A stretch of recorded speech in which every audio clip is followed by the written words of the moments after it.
ಒಳ್ಳೆಯವರ ಜೊತೆ ಒಳ್ಳೆಯವರಾಗಿರಿ, ಕೆಟ್ಟವರ ಜೊತೆ ಕೆಟ್ಟವರಾಗಬೇಡಿ. ಯಾಕೆಂದ್ರೆ ನೀರಿನಿಂದ ರಕ್ತ ತೊಳಿಬಹುದು, ಆದರೆ ರಕ್ತದಿಂದ ರಕ್ತ ತೊಳೆಯಲು ಸಾಧ್ಯವೇ? ನಮಸ್ತೆ ಎಲ್ಲರಿಗೂ, ನಾನು ನಿಮ್ಮ ಪ್ರೀತಿಯ ಸನಡ್ಡಿ ಕುನ್ನ. ನನ್ನ ಯೂಟ್ಯೂಬ್ ಚಾನಲಿಗೆ ನಿಮಗೆ ಸ್ವಾಗತ. ಜೀವನದ ಪಾಠ ಕಲಿಯುವ ಎಲ್ಲರಿಗೂ ಪ್ರೇರಣೆಯಾಗುವಂತೆ ಈ ಕಥೆಯನ್ನು ಹೇಳುವ ನನ್ನ ಸಣ್ಣ ಪ್ರಯತ್ನಕ್ಕೆ ನಿಮ್ಮ ಮೆಚ್ಚುಗೆ ಇರಲಿ. ಈ ಕಥೆಯನ್ನು ಪೂರ್ಣವಾಗಿ ಕೇಳಿ ಮತ್ತೆ ಹೇಳಿ ಈ ಕಥೆ ನಿಮಗೆ ಹೇಗೆ ಅನಿಸಿತು ಅಂತ. ತಡ ಮಾಡದೆ ಈ ಕಥೆಯನ್ನು ಶುರು ಮಾಡುವ ಅಲ್ವಾ? ಇದು ಒಂದು ತಂದೆ ಮಗನ ಕತೆ.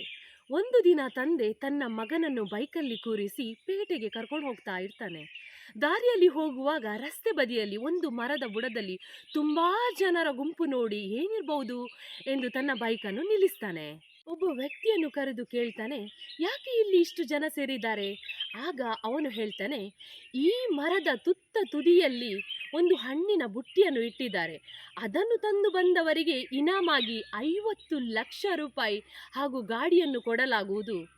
ಇದು ಈ ಊರಿನ ಹೊಸ ವರ್ಷದ ಮೊದಲ ಆಟವಾಗಿರುತ್ತದೆ, ಮತ್ತೆ ಇದನ್ನು ಯಾರು ಬೇಕಾದರೂ ಆಡಬಹುದು ಎಂದು ಹೇಳ್ತಾನೆ. ಇದನ್ನು ಕೇಳಿ ಆ ತಂದೆಯ ಮನಸ್ಸಲ್ಲಿ ತುಂಬಾ ಆಸೆ ಬರುತ್ತೆ. ಯಾಕಂದ್ರೆ ಅವನಲ್ಲಿ ಬೈಕ್ ಮಾತ್ರ ಇರುತ್ತದೆ. ಆ ಗಾಡಿ ನೋಡಿದಾಗ ಅವನಿಗೆ ತಾನು ಗಾಡಿಯಲ್ಲಿ ಓಡಾಡಬಹುದಲ್ಲ ಎಂದು ಯೋಚನೆ ಬರುತ್ತೆ. ಮತ್ತೆ ಬಂದ ಇನಾಮಿನ ಹಣದಿಂದ ತನ್ನ ಜೀವನ ಇನ್ನೂ ಸುಲಭವಾಗುತ್ತದೆ ಎಂದು ತನ್ನ ಆಸೆಗೋಸ್ಕರ ಮಗನನ್ನು ಆಟವಾಡಲು ಕೇಳ್ತಾನೆ. ಆಗ ಮಗ ತನಗೆ ಮರ ಹತ್ತಲು ಬರದ ಕಾರಣ ಒಪ್ಪುವುದಿಲ್ಲ. ಆಗ ತಂದೆ ಅವನಿಗೆ ಜೋರು ಮಾಡಿ ಒತ್ತಾಯ ಮಾಡಿ ಆಟವಾಡಲು ಕಳಿಸ್ತಾನೆ. ಮಗ ಎಷ್ಟೇ ಬೇಡ ಬೇಡ ಹೋಗುವುದಿಲ್ಲ ಎಂದು ಹೇಳಿದ್ರು ತಂದೆ ಕೇಳುವುದೇ ಇಲ್ಲ. ಕೊನೆಗೆ ಮಗ ಏನಾದರೂ ಆಗಲಿ ಹೋಗೇ ಬಿಡುತ್ತೇನೆ ಎಂದು ಹತ್ತಲು ಶುರು ಮಾಡ್ತಾನೆ. ಹೇಗೋ ಕಷ್ಟಪಟ್ಟು ಅರ್ಧ ಮರ ಹತ್ತುವಾಗ ಕಾಲು ಜಾರಿ ಬಿದ್ದು ಕಾಲು ಮುರಿದು ಕಾಲಿನ ಸ್ವಾಧೀನವನ್ನೇ ಕಳ್ಕೊಳ್ತಾನೆ. ಇದನ್ನು ನೋಡಿ ತಂದೆಗೆ ಸಿಡಿಲು ಬಡಿದ ಅನುಭವವಾಗ್ತದೆ. ತನ್ನ ದುರಾಸೆಯಿಂದ ಮಗನಿಗೆ ಈ ಸ್ಥಿತಿ ಬಂತೆಂದು ತುಂಬ ದುಃಖ ಪಡ್ತಾನೆ. ಕೇಳಿದ್ರಲ್ಲ ಸ್ನೇಹಿತರೆ, ದುರಾಸೆ ಮನುಷ್ಯನಿಗೆ ಮುಳ್ಳಾಗಬಹುದು. ಈ ಕಥೆಯಿಂದ ಕಲಿಯುವ ಪಾಠವೇನೆಂದರೆ, ಕೆಲವೊಮ್ಮೆ ನಾವು ನಮ್ಮ ಮಕ್ಕಳಿಗೆ ಅವರಿಗೆ ಜೀವನದಲ್ಲಿ ಏನು ಗುರಿ ಇದೆ ಎಂದು ಅರ್ಥ ಮಾಡಿಕೊಳ್ಳದೆ ನಮಗೆ ಏನು ಆಗಬೇಕು ಎಂದು ಆಸೆ ಇರುತ್ತದೋ ಅದನ್ನು ಮಾಡಲು ಒತ್ತಾಯಿಸ್ತೇವೆ.